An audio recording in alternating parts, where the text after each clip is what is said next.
오늘 우리 본문 중심으로 하나님을 아는 믿음이라는 제목으로 두 번째 시간을 갖겠습니다. 저번 주 우리가 같이 말씀을 나눴을 때 등장한 인물이 한 명 있었습니다. 누구죠? 욥이에요. 욥이 하나님에 대해서 잘 몰랐어요. 하나님에 대해서 잘 모르다가 하나님에 대한 내가 누군지에 대한 그러한 인식을 욥에게 시켜줍니다. 욥기서 42장 2절 3절은 38장부터 쭉 하나님에 대한 그런 알을 하나님이 욥에게 말하면서 욥이 새로운 시각으로 하나님을 알게 되는 거예요. 야, 너 내가 이 땅을 만들 때 너 어디 있었냐? 네가 코끼리를 만들 때 또 이 땅이 조성될 때 너 뭐 했냐? 그러면서 욥에게 계속 질문합니다. 네가 이 비밀을 아느냐? 이 땅의 비밀을 아느냐? 우주의 비밀을 아느냐? 그러면서 욥에게 계속 질문하는데 욥은 대답할 길이 없었어요. 하나님은 욥에게 네가 청년처럼 강인하게 대장부처럼 네가 당당하게 한번 대답해봐라 라고 하나님이 이야기하는데 그 질문 앞에 하나님은 욥은 대답할 길이 없었어요. 왠지 아십니까? 자기가 얼마나 무능력한지, 자기가 얼마나 작은 존재인지 그때서야 깨닫게 됩니다. 자기의 실체가 드러나게 되어 있어요. 하나님을 제대로 알면 자기의 존재가 어떤 존재인지 실체가 분명히 깨달아지게 되어 있습니다. 여러분, 오늘 하나님 앞에 여러분들의 존재가 확실하게 증명되어지시기를 예수님의 이름으로 축복합니다. 그래야 하나님을 왜 내가 믿는지를 알 수가 있는 거예요. 하나님에 대한 분명한 인식 없이는 우리가 하나님을 왜 믿어야 되는지에 대한 소망이나 목적이 생기지 않습니다. 욥은 하나님을 믿는 믿음의 사람이었지만 여전히 하나님과 거리가 먼 사람이었어요. 왠지 아세요? 욥에게 고난이 찾아왔어요. 욥에게 어려운 일들이 찾아왔어요. 하나님이 그렇게 가까이 계신 분인 줄 알았는데 욥이 고난을 당하자마자 하나님은 그렇게 낯설 수가 없어요. 하나님이 그렇게 멀리 있는 것 같이 느껴질 수가 없는 거예요. 여러분, 친하던 사람이 갑자기 낯선 사람처럼 느껴질 때 여러분 마음 어때요? 무너질 거예요. 그리고 주변에 아무도 없는 것처럼 느껴질 거예요. 허망할 거예요. 그리고 자기가 살아온 그런 이 친구와 그 상대방과 함께 한 시간들이 다 부질없음을 깨닫게 될 겁니다. 우리가 신앙생활 할 때도 마찬가지예요.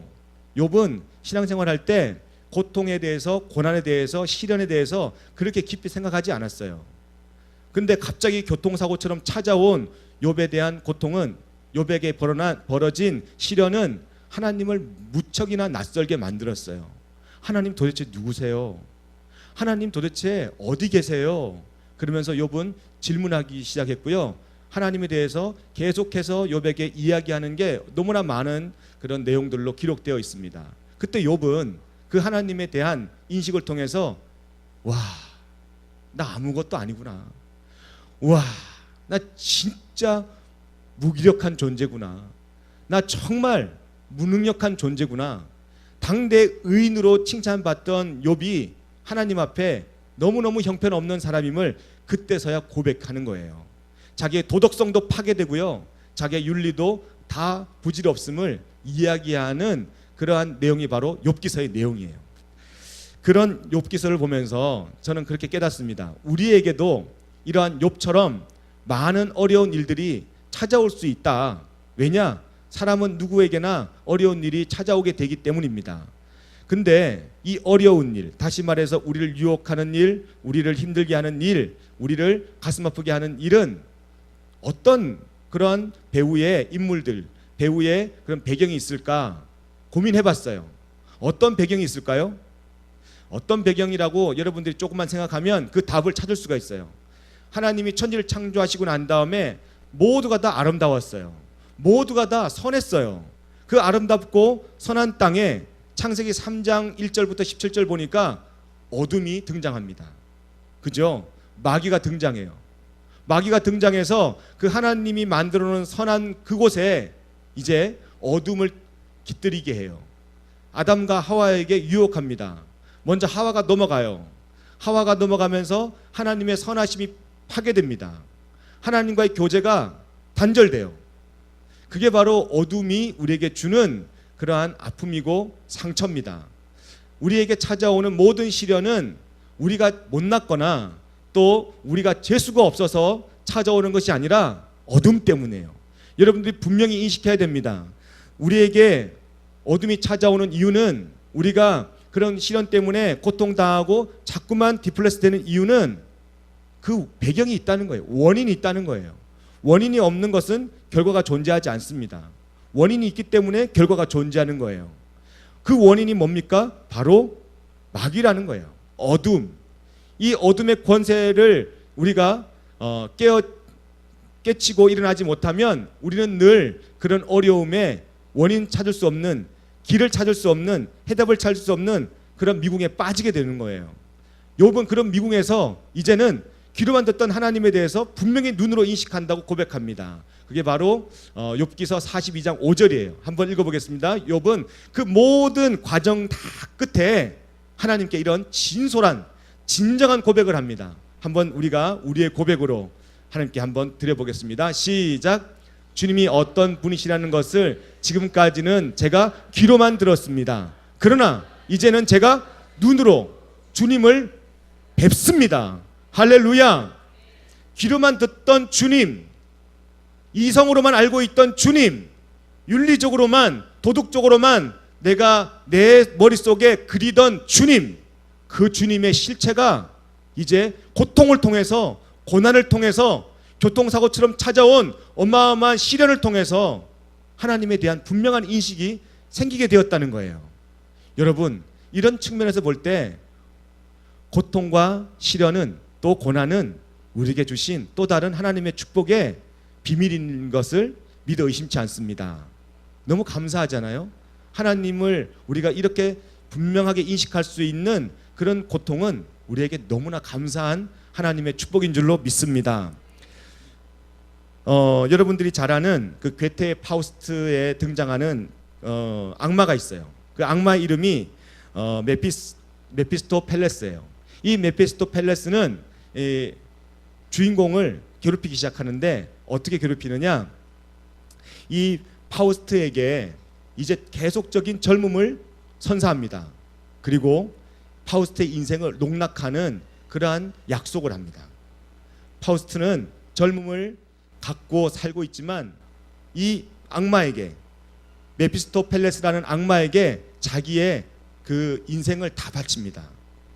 저는 그 영혼이 악마에게 놀아나는 것을 보면서 젊음이 무엇이 소용이 있을까? 악마에게 놀아나는 젊음이 과연 그에게 무엇이 유익할까?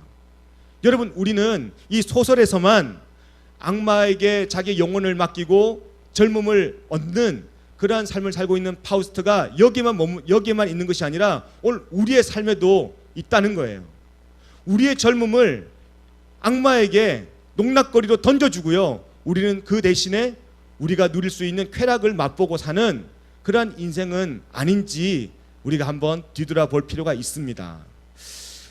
성서뿐 아니라 이런 문학적인 면에서도 악마를 언급하는 이유는 그 방식이 악마 아니면은, 이 어둠이 아니면은 우리에게 찾아온 이러한 죄의 그 속성들을 표현할 길이 없는 거예요. 인간이 왜 타락을 하겠어요? 인간이 왜 죄 때문에 힘들어하겠어요? 왜 힘들어할 것 같아요? 왜 타락할 것 같아요? 이 악마의 실체를 이야기하지 않으면 죄와 타락을 이야기할 수 없기 때문에 그렇습니다. 그래서 성경과 문학과 많은 어떤 매체들은 이 죄를 이야기할 때, 또 타락과 향락을 이야기할 때 분명히 빠지지 않는 게 있는데, 그게 바로 어둠의 문화, 악마예요. 저는 하나님이 창조한 이 세상에 일어날 수 없는, 일어나면 안 되는 이 악한 문화, 그리고 이 어둠의 문화가 일어날 수밖에 없었던 이유는 죄로부터 오는 유혹을 우리가 이겨내지 못했기 때문이라고 생각합니다. 근데 욥만 그런 유혹을 이겨내지 못했을까요? 아니에요. 저는 오늘 마태복음을 들어서 마태복음 4장 1절에서부터 7절에 나오는 그 내용을 들어서 예수님도 유혹당했다라는 말을 여러분에게 드리고 싶습니다. 예수님도 유혹당했어요. 여러분, 예수님마저도 유혹당했는데 우리가 유혹을 이길 그런 재간이 있겠습니까? 없어요. 예수님이 세 가지 유혹을 합니다. 여러분 잘 알잖아요. 첫 번째 빵, 두 번째 높은 성산에서 하나님의 교회, 하나님의 성전에서 뛰어내려라. 세 번째 마귀 앞에 절해라. 그럼 내가 너 이 모든 것을 너에게 주리라. 세 가지를 이야기합니다. 그렇죠? 생소해요? 처음 들어요? 마태복음 4장 1절에 보면 1절부터 7절까지 보면 단서가 붙어요. 너가 하나님의 아들이면, 네가 하나님의 아들이거든. 무슨 말이에요? 너 하나님의 아들임을 증명해라. 어떻게 증명해요? 이 돌들로 빵 만들어라. 그렇게 이야기합니다. 여러분 잘 알잖아요. 그 당시에 먹을 것 없는 그런 문화라는 것을 너무나 잘 알잖아요. 저 60년대 그 아픔을 알아요. 6.25 전쟁 이후에 그 너무나 많은 먹을 거 없어서 고통받았던 그 문화를 전 잘 알아요. 여러분 잘 모르죠. 여러분들은 너무나 풍요로운 삶을 살고 있기 때문에 잘 모를 거예요. 아마 제가 여러분들한테 우리는 먹을 거 없어서 맨날 굶었어. 그러면 여러분들은 분명히 그렇게 이야기할 거예요. 목사님 라면을 사 드시지 왜 그랬어요? 그런 거 사 먹으면 되죠. 왜 이렇게 배 고르셨어요? 그래요. 라면 10원이었는데요. 10원도 안 했나? 그때 라면이 거의 10원도 안 했었을 때예요. 9원? 9원? 9원? 9원은 하나님만 주시는 건데. 의도된 유머였는데 별로 이렇게 여러분들은 그러니까 너무 풍요롭게 살아서 그래요. 이렇게 배고픈 시절을 지냈던 시대를 잘 알기 때문에 배고픔이 얼마나 무서운가를 저는 알아요. 배고픔이 너무나 힘든 것이라는 것을 잘 알고 있습니다. 배고픔. 근데 지금 우리 한국의 50년대, 60년대 문화랑 거의 흡사한 그 문화가 바로 이 이스라엘 문화였어요. 예수님 당대의 그런 문화였어요.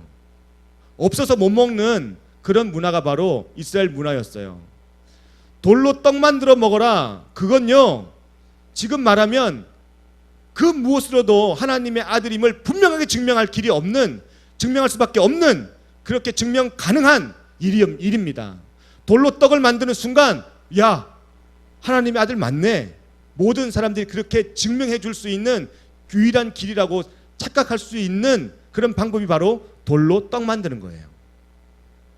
이 마귀는 유혹할 때요, 택도 없는, 아주 얼토당토 않는 그런 걸로 유혹하는 것이 아니라 그럴듯하게 유혹합니다. 그것도 말씀으로 우리를 유혹해요.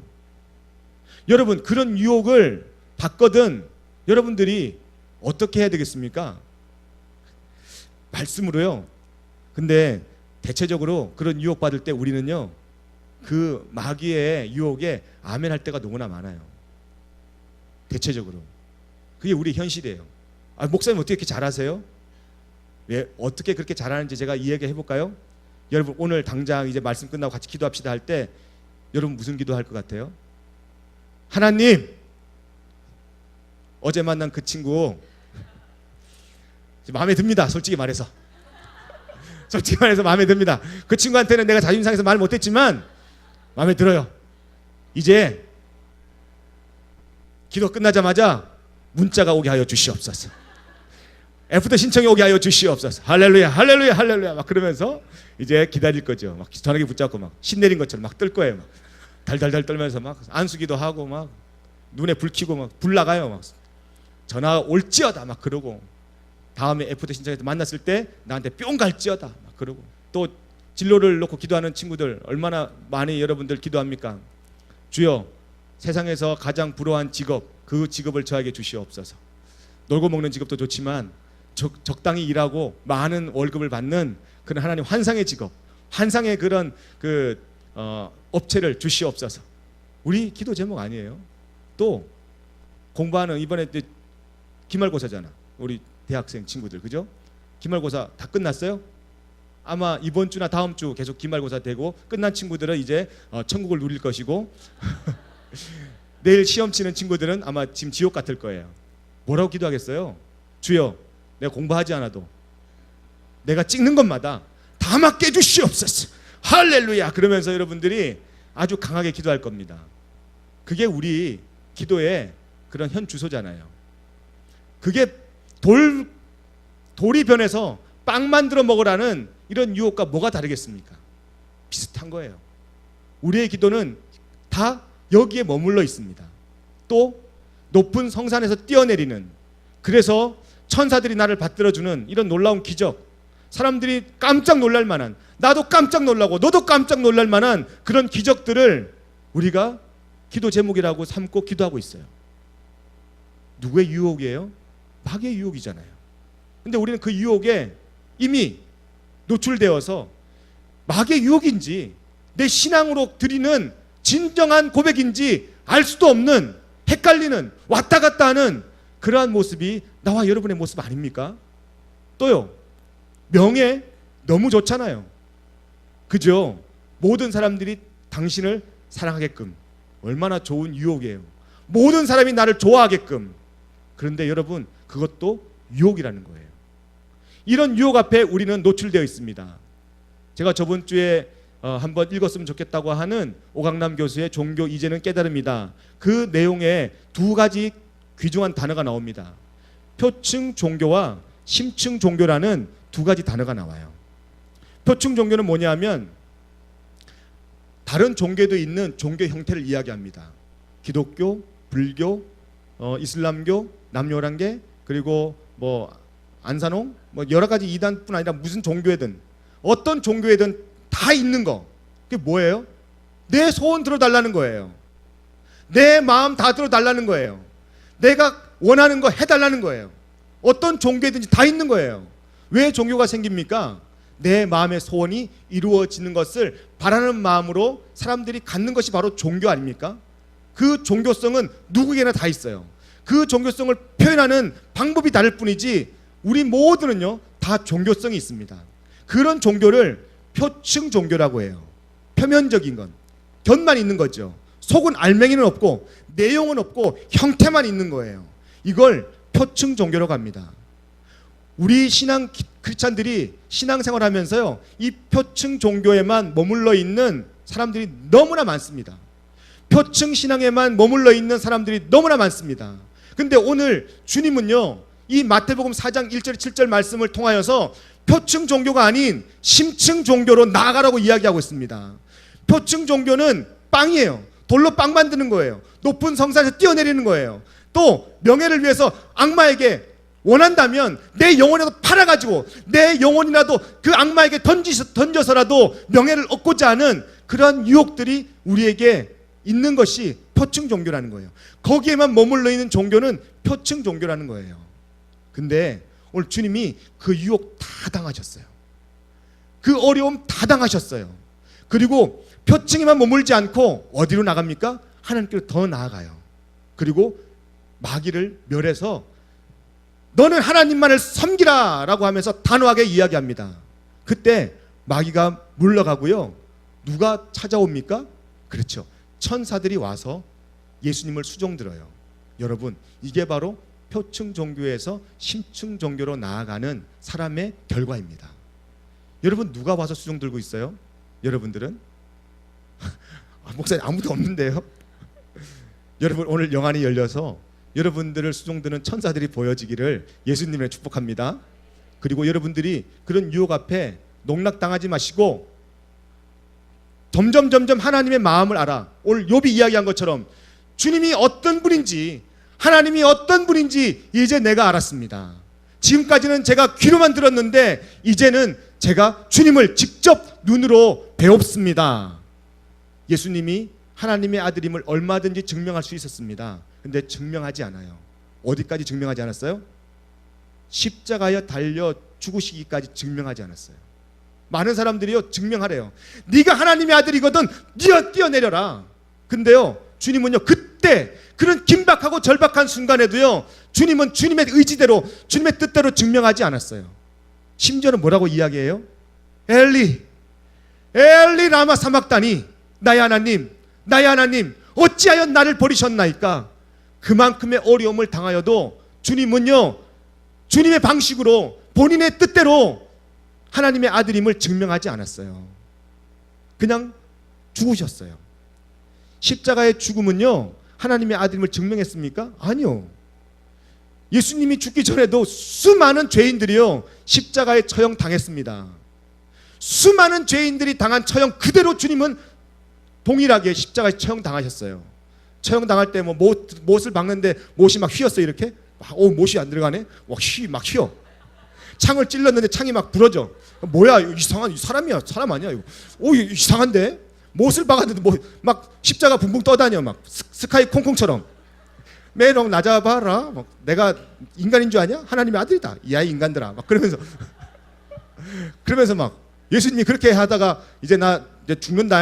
내가 내 뜻대로 죽는 거야. 하고 그렇게 돌아가셨어요? 아니에요. 인간의 고통 다 당하셨어요. 하나님의 아들임을 증명하라는 그 비난과 침뱉음 앞에서도요, 예수님은 하나님의 아들임을 본인의 의도대로 증명하지 않았습니다. 결국은 누가 살려내요? 하나님이 살려내요. 하나님이 그 영을 살려내는 거예요. 여러분, 오늘 여러분은 누가 살려낼 겁니까? 하나님이 나와 여러분을 살려낼 줄로 믿습니다. 하나님이 여러분들 일으킬 줄로 믿습니다. 하나님이 여러분들 다시 세울 줄로 믿습니다. 우리 샬롬 커뮤니티 교회요, 하나님이 세우십니다. 여러분 목장이요, 하나님이 세우세요. 우리 뜻대로 하지 맙시다. 저번 주 우리 심각한 목장에 우리 샬롬 커뮤니티 교회에 그런 회의를 했어요. 심각한 회의. 심각한 회의는 두 가지 정도 되겠죠. 우리 샬롬 커뮤니티 교회에 영적인 문제가 있든가, 아니면 두 번째로 재정적인 문제가 있든가. 두 가지가 가장 큰 문제잖아요. 어떤 교회든지. 근데 우리가 기도하는 교회잖아요. 우리 샬롬 커뮤니티 교회는 기도하는 교회인 줄로 믿습니다. 다른 어떤 교회보다 우리 리더들 참 충직해요. 그리고 믿을만해요. 근데 그러면 무슨 문제일까? 네, 재정 문제. 재정 문제에 우리가 심각하게 지금 우리가 고민했어요. 매달 나가는 것보다 수입이 적어요. 그럼 어때요? 이걸 일컬어서 부도라고 그러는데, 우리 샬롬 커뮤니티 교회가 부도 날 위기에 있어요. 근데 목자들이 또 리더들이 정말 건강하게 이걸 논의했어요. 목사님 어떡하죠? 우리 선교도 많이 하고, 그리고 또 우리 지금 블레싱 센터 우리 공간이 없잖아요. 우리가 갈 공간이 없어요. 안 하려고 해도 그거 우리가 세를 내고 있는데 그 세를 안 내고 그거 안 쓰려고 그러면 우리 갈 곳이 없는 거예요. 당장 목장 모임, 그리고 또 우리 목장 모임뿐 아니라 우리 어떤 공간, 우리만의 공간이 없기 때문에 해야 되는 거예요. 그거 어떡하지? 많이 고민했어요. 고민했는데 어떤 우리 목자가 그러더라고요. 목사님 그냥 헌금 바구니 돌릴까요? 이렇게 제가 들고 다닐게요. 헌금 안 하는 친구들이 너무 많잖아요. 그래서 자기가 들고 다니겠대요. 근데 우리 교회에 어떤 자랑이라고 하면 어폐가 있지만 우리 교회가 참 건강하고 모범적인 교회라는 게 제가 언제 느꼈냐면, 성숙한 교회라고 느낀 게 언제냐면 헌금 바구니 안 돌립니다. 샬롬 커뮤니티 교회는 헌금 바구니 안 돌려요. 뒤에다가 자기가 하나님 앞에 드리고 싶은 거, 또 하나님 앞에 섬기고 싶은 거 그대로 본인 스스로 하라는 거예요. 근데 그렇게 하라 그랬더니 이제는 점점 하나님이 느껴지지 않을 때는 안 하는 거예요. 여러분, 하나님이 안 계세요? 하나님 계시잖아요. 성경 말씀에 우리의 물질은 다 하나님이 주신 거라고 기록되어 있어요. 그 고백을 어떻게 합니까? 10의 1조로 하는 거예요. 10의 1조는 여러분들의 수입의 10분의 1을 하나님께 드리는 거예요. 근데 목사님 10의 1조를 드리면 10분의 9 갖고 살잖아요. 어떻게 10분의 9 갖고 살아요? 그렇게 고민하는 친구들이 있어요. 여러분, 10분의 1을 드리는 것이 아니라요, 정확하게 말하면 10분의 9를 하나님이 저한테 우리에게 주시는 거예요. 근데 사람들은 잘못 계산하는 거예요. 10분의 1 드린다고 생각해요. 아니요. 10분의 9를 하나님 우리에게 주셔서 그것 가지고 쓰는 거예요. 그것 가지고 우리가 하나님 앞에서 살아가는 거예요. 그랬더니 그렇게 했더니 자기가 하고 싶으면 하고 말고 싶으면 말고, 이 돈 갖고 자꾸만 자기 멋대로 하는 장난치는 일들이 일어나는 것 같아서 우리 목자들이 걱정을 하더라고요. 근데 여러분, 그 유혹 앞에서도 우리가 그 시험 앞에서도 우리가 승리해야 될 줄로 믿습니다. 여러분, 지금 여러분들의 수입 아무리 많아도요, 뭐 돈 1,000만 원 되는 사람 있어요? 앞으로 돈 1,000만 원 되는 사람도 있을 줄로 믿습니다. 분명히 나와요. 왜 안 나와? 나와요. 그 돈 1,000만 원 버는 거 일도 아니에요. 하나님이 한번 우리에게 주시고자 하시면요, 돈 1,000만 원이 아니라 돈 뭐 우리가 상상할 수 없는 거액도 하나님이 우리에게 만지게 할 줄로 믿습니다. 근데 그 거액이 우리에게 들어왔을 때 지금 작은 금액 가지고도 하나님 앞에 올바로 서 있지 못하는데 그 큰 금액 하나님이 우리에게 주시면 우리가 잘 관리할 수 있을까? 아니요. 100이면 100 다 그 물질 때문에 다 망해요.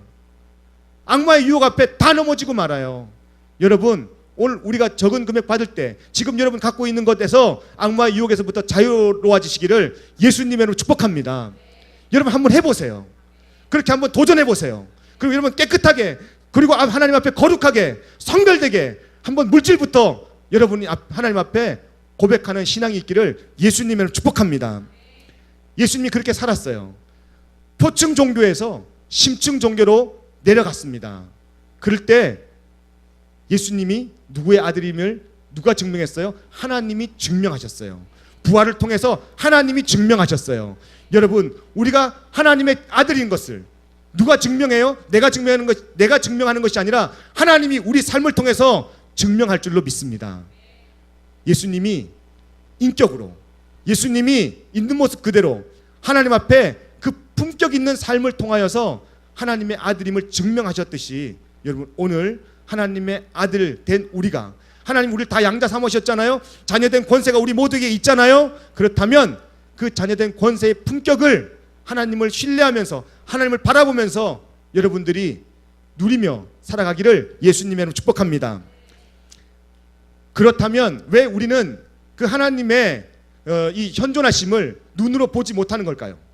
이유가 있어요. 그 이유가 바로 요한복음 1장 1절부터 해서 기록되어 있어요.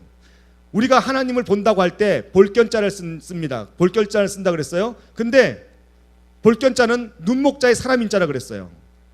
사람에게 있는 눈으로만 보는 거예요. 사람에게 있는 눈으로만 사물을 관찰하기 때문에 우리는 하나님을 깨달을 수 있는 심층적인 종교로 못 나가는 거예요. 그러면 우리는 뭘 가지고 하나님 앞에 나가야 돼요?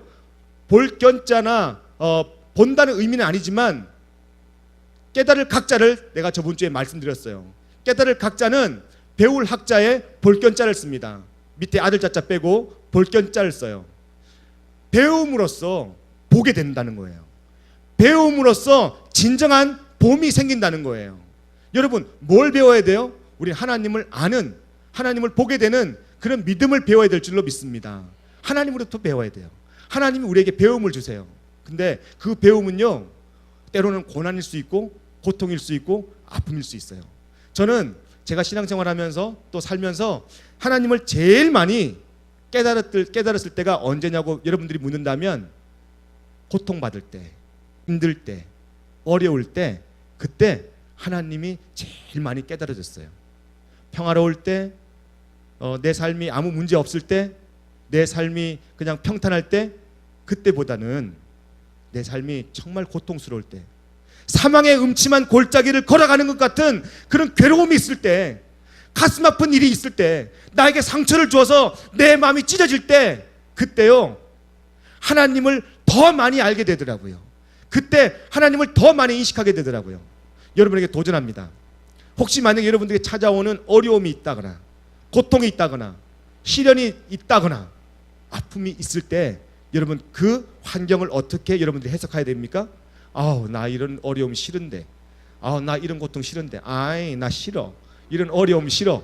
그러면서 여러분들 유약하게 그냥 아유 빨리 고통 지나갔으면 좋겠다. 아 고통 왔으니까 3주 정도는, 아 이거 3주짜리네, 예배 안 드려야지. 이거 2주짜리야. 2주짜리 예배 안 드려야지. 나 이 예배 시간에 이런 말 써도 되는지 모르겠지만 환장하겠어요. 진짜 환장했어. 왜 뭔 일만 있으면 예배 안 드려? 왜 교회 안 나와? 뭔 일만 있으면 예배 안 드는 게 습관이야, 습관. 그러다가 여러분 큰일 나는 거예요. 왜 큰일 납니까? 저주받을까 봐? 아니요. 하나님을 몰라요. 하나님을 깨달을 수가 없어요. 고통이 있을지라도, 어려움이 있을지라도, 여러분들이 이해가 되지 않는 일들이 여러분에게 일어날지라도 무엇만큼은 여러분들이 잊지 말아야 됩니까? 예배의 자리만큼은 잊지 마시기를 예수님을 축복합니다. 염려하지 마세요. 예배 자리에서 하나님이 여러분을 만나주시기만 하면 하나님이 여러분 앞에 나타나서 여러분의 삶을, 왜 그런 삶이 펼쳐지는지에 대한 분명한 인식을 하게 할 줄로 믿습니다. 제가 알고 있는 자매 한 명이 있는데요, 이 자매는 결혼한 자매예요. 근데 이 자매가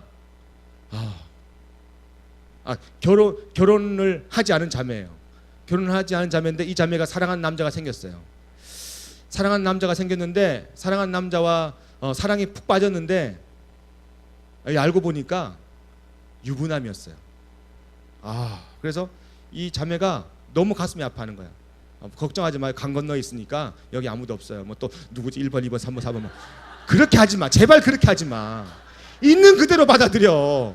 그런 자매 참 아프겠다. 이렇게 해야지. 얼마나 마음이 아플까. 1번 누구, 2번, 3번. 이렇게 좀 하지 말라고. 그런데 그 자매가 갑자기 그 남자에게 또 다른 상처를 받아요. 분명히 이 남자 유부남인지 알았지만 기도했어요. 하나님 어떻게 해야 됩니까? 근데 그 자매 기도 때문인지 어쩐지 모르겠지만 그 유부남이 이혼을 했어요. 더 큰 상처를 받아요. 다른 여자랑 결혼하는 거야. 이 자매가 아닌 다른 여자랑. 이런 네 가지 없는 것들 만나지 않기를 예수님의 축복합니다. 진짜 이거는 어떻게 할 수도 없어요. 인간의 어떤 십자가에 거꾸로 매달 수도 없고 이거를. 근데 여러분, 그 자매요 정말 죽으려고 했어요. 여러분 같으면 안 죽겠어요? 나 같으면 진짜 살 희망이 없어. 밥맛은 고사하고 진짜 숨쉬기도 싫을 거야. 나 내가 입 깎으면 코 물고 계속 이러고 있고 싶어. 죽을 때까지. 정말 숨쉬기 싫어요. 그죠? 그 마음이 막 전달돼요. 그 자매의 아픔이 막 전달돼요. 그 자매의 그 쓰라림이 막 전달돼요. 그 자매가 이 땅에서 그 겪을 고통이 막 내 마음에 전달돼요. 어떡하지? 근데 여러분, 놀라운 일이 났어요.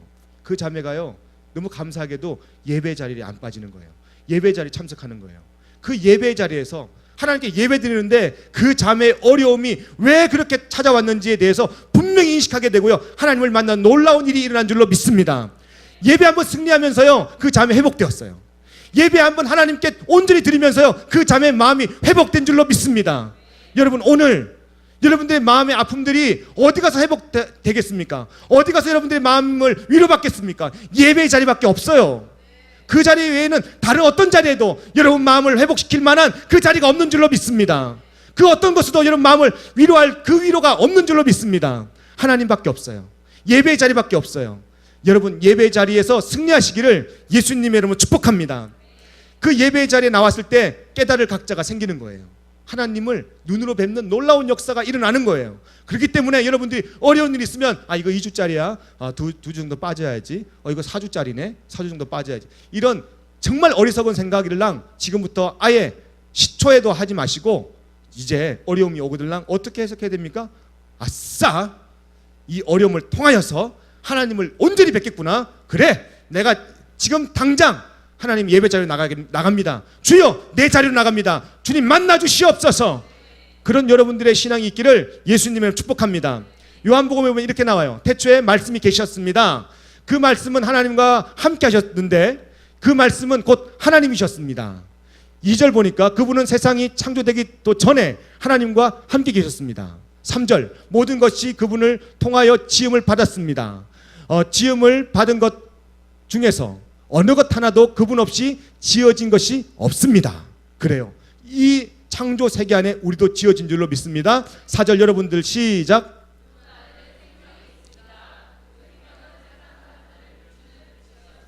4절 보니까 그분 안에 생명이 있었대요. 그분 안에 비추는 빛이 있었대요. 여러분, 예수님이 하나님의 아들임을 깨닫게 한 것은요 바로 이 생명이고요 빛이에요. 우리 안에 빛이 비춰지면, 우리 안에 예수의 생명이 들어오면 그때는 귀로 듣던 하나님이 내 눈으로 뵙는 놀라운 역사가 일어나게 될 줄로 믿습니다. 근데 5절에 우리의 아픈 현실, 왜 그렇게 되지 못하는가에 대한 현실이 나와 있습니다. 5절 같이 읽어보겠습니다. 시작.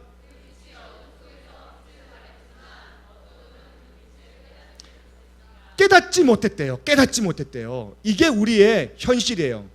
표층 종교만 머물러 있으면 깨닫지 못합니다. 표층 종교가 뭐라 그랬어요? 우리가 먹는 거, 입는 거, 그리고 마시는 거, 빵에만 의존하면 하나님을 깨닫지 못해요. 여러분 기도를 한번 점검해 보세요. 오늘부터 여러분들이 하나님께 올려드리는 기도를 한번 진솔하게 점검해 보세요. 나 하나님께 무슨 기도하고 있는 거예요 도대체? 1번, 2번, 3번, 4번. 여러분 그 기도 제목들이 점점 나열되면 나열될수록요 여러분들의 신앙이 어떤 신앙인지 분명히 드러나게 되어 있어요. 이런 내 신앙은 표층 종교였군. 이런 강성현 전사님 버전이에요. 안 돼. 그래 이제 깨달았어. 하나님께 진정으로 나아가야지. 주님 도와주세요. 이렇게 강성현 전사님 표현하더라고요. 보니까. 그래서 그래서 막 해피엔딩으로 끝나는 거. 그래서 우리 리더들 모임하면 참 분위기가 좋아요. 왜냐하면 억지로라도 이렇게 웃거든. 하하하오. 왜 이러는 걸까요? 여러분 오늘 우리 마음에 왜 이 영원한 생명이 깨달아지지 않고 하나님이 보이지 않는 걸까요? 그 이유는 단 한 가지예요. 어두움 가운데 있고요. 어두움 때문에 깨닫지 못해서예요. 여러분 오늘 도전합니다. 이 어두움 가운데 깨닫지 못하는 우리의 이유는 표층 종교에만 머물러 있어서 그런 겁니다. 여러분 오늘 참된 예배자라면 표층 종교에서요 정말 우리 내면 깊은 곳에 주님을 아련하여 배움는 그런 심층 종교로 살아가는 자가 될 줄로 믿습니다. 어디에 오면? 예배자의 자리에 오면. 여러분 오늘 잊지 마세요. 예배 승리자가 되시기를 예수님의 이름으로 축복합니다. 말씀의 결론을 맺어요.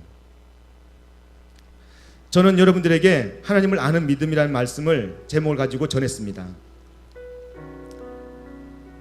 하나님을 아는 믿음은 표층 종교에만 머물러 있으면 결코 하나님을 알 수 없습니다.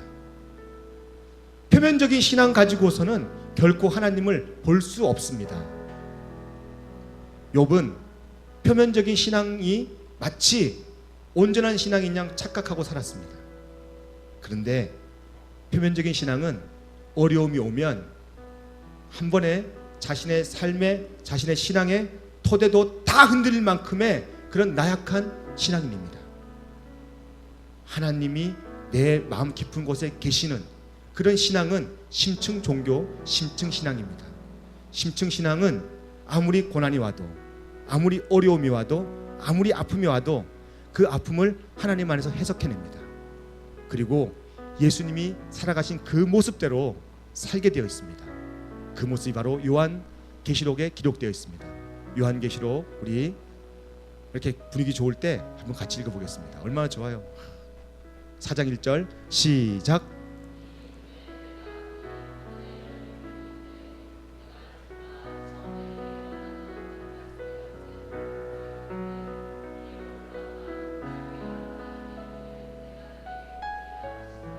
할렐루야.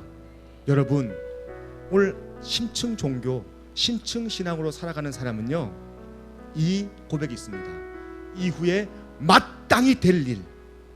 여러분 우리 안에 심층 종교가 없잖아요. 심층 신앙이 없잖아요. 나에게 찾아오는 어려움, 아픔, 그 아픔에만 매여가지고 그 어려움만 매여가지고 그 힘든 일에만 매여가지고요 마땅히 이후에 나에게 되어질 마땅한 일들에 대해서요 볼 수도 없고 관심도 없어요. 그리고 난 다음에 시간이 지나고 난 다음에 하나님이 이래서 나 그때 힘든 일 주셨구나. 아우 이제 깨달았네. 아우 나 그때 힘든 일 이런 좋은 거 주시려고 그랬구나. 아우 이제 깨달았어. 그게 시간이 지나면서 여러분들에게 찾아오는 그 기간은요 낭비되는 시간일 수 있어요. 여러분 만약에 제가 이후에 마땅히 될 일을 보고 살았다면요 20대 나의 20대 나의 10대 그렇게 살지 않았을 거예요. 우리 집 어려웠다 그랬잖아요. 우리 집이 되게 어려웠어요. 우리 아버지가 사대 독자라 이건 편집해줘야 돼요. 우리 또 이 방송 나가면 우리 엄마가 화내셔. 보증 잘못 사가지고요 아버지 가진 우리 할아버지 할머니가 물려준 재산 땅 짐승들 소 돼지 이런 거 막 다 물려주셨거든요. 그리고 집, 대전에 있는 집 다 물려주셨거든요. 그거 다 날렸어요. 그리고 우리가 살고 있던 집도 다 날리고요. 나 초등학교 1학년 때 우리 집 물건에 막 딱지가 붙어 있었어요. 그 어려움이 있을 때 제가 뭐라고 기도했게요? 하나님, 오 할렐루야, 감사합니다.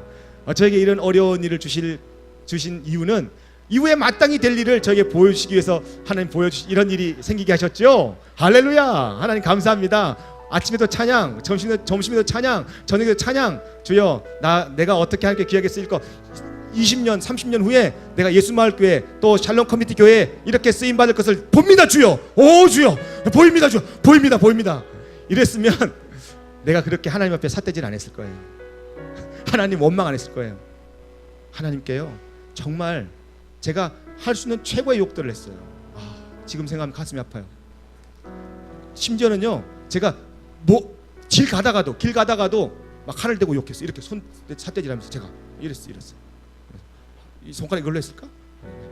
이 손가락으로 했을까? 아니, 이거 아니야. 막 이거 그 있잖아요, 두 번째 그걸 막 하고요, 막 하나님께 이거 손으로 했을까? 발로 이렇게 그렇게 했어요, 제가 진짜요. 그리고요, 이거 진짜라 그러면서 침 뱉었어요. 태태태 이거 진짜라고 막 하면서. 제 친구 따라서 오늘 처음 고백하는 건데 그 김천에 있는 절에도 찾아갔었어요. 제 친구 따라 그 제가 했다니까. 부처님 하나님 원망스러워서. 근데 정말 내 속에 이후에 마땅히 될 일을 알았다면 그렇게 했을까? 아니에요. 여러분, 오늘 이런 눈이 있기를 예수님의 축복합니다. 나와 여러분을 불렀어요. 부르시고 예배 자리에 하나님이 부르셨어요. 그렇다면 예배를 통하여 우리가 무엇을 발견해야 됩니까? 예배를 통하여 무엇을 간구해야 됩니까? 예배를 통해 어떻게 주님 앞에 예배자로 나가야 됩니까? 이후에 마땅히 될 일에 대해서 여러분들이 보고 살아가는 그런 사람이 되어야 될 줄로 믿습니다. 그러면요, 정말 여러분들은 놀라운 일을 감당해내는 그런 미래가 펼쳐질 줄로 믿습니다. 그 놀라운 일이 세상이 이야기하는 성공이 아닐 수도 있어요. 세상이 짜놓은 틀이 아닐 수도 있어요.